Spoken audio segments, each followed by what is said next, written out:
میرے امام نے جب خلافت سپرد کر دی تو آپ نے چاہا میں موصل میں رکوں. جب موصل میں رکے وہاں زہر دیا گیا.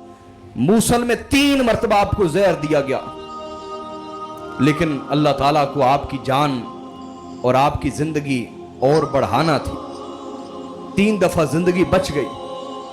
آپ موصل سے مدینہ آ گئے کہ شاید میرے نانا کا شہر ہے، مجھے یہاں ہی کوئی سکون لینے دے گا. ہوئے ہوئے ہوئے ہوئے میرے بھائیوں، مدینہ میں پھر زہر دیا گیا آپ کو.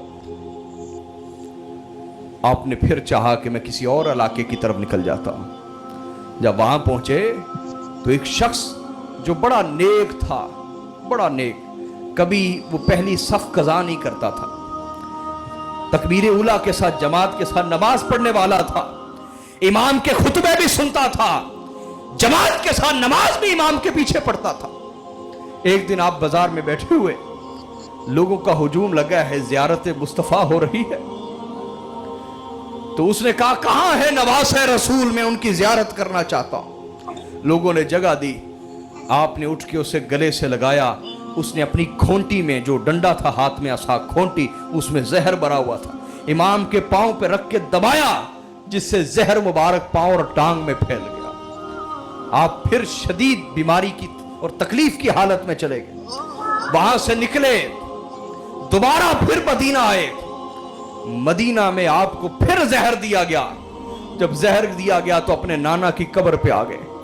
کہا نانا جان، یہ مدینہ آپ نے بسایا تھا نا، یہ مدینہ آپ نے آباد کیا تھا، لیکن یہاں ہر ایک کو امن سے رہنے کی اجازت ہے اور آپ کے بچوں کو یہاں امن سے رہنے کی اجازت ہے. میں جہاں جاتا ہوں زہر دیا جاتا. آپ کو پسینہ آیا، الٹیاں آئیں، جس سے زہر کا اثر جاتا رہا. 7ویں مرتبہ پھر آپ کو مدینے میں زہر دیا، جس سے جگر مبارک کے ٹکڑے ہو کے الٹیوں کے ساتھ باہر آتے تھے.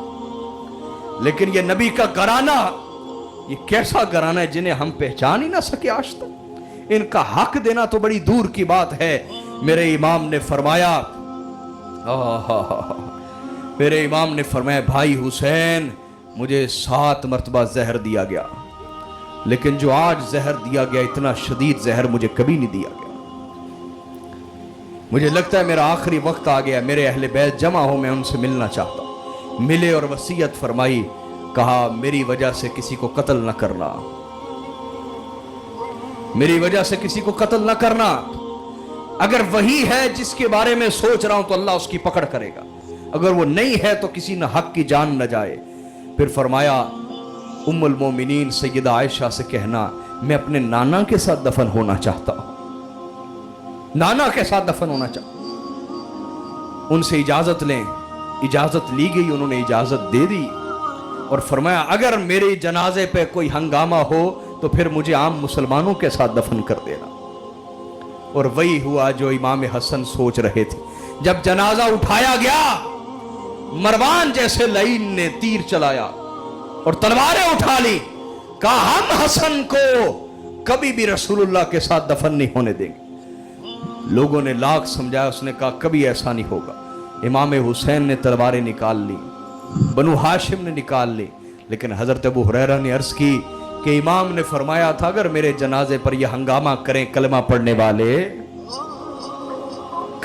والے میرے جنازے پر ہنگامہ کریں، نبی کے بیٹے کے جنازے پر، پھر مجھے عام مسلمانوں کے ساتھ دفنا دے. حاضرین، ہم نے اپنی نبی کی اولاد کے ساتھ کیا کیا ہے؟ ہمیں اپنے گریبانوں میں جھانکنا چاہیے اور کم از کم اپنے دور کی کربلا تو ٹھیک کریں. آپ کی کربلا آپ کا دور ہے.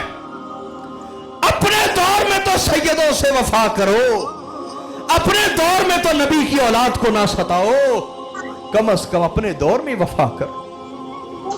جب امام کو دفنا دیا گیا، کوئی اتنا بھی بغض رکھتا ہے، ایک شخص امام کی قبر پہ آیا اور امام کی قبر پہ پیشاب کر دیا. کوئی اتنا بھی بغض رکھتا ہے؟ ہوئے ہوئے ہوئے.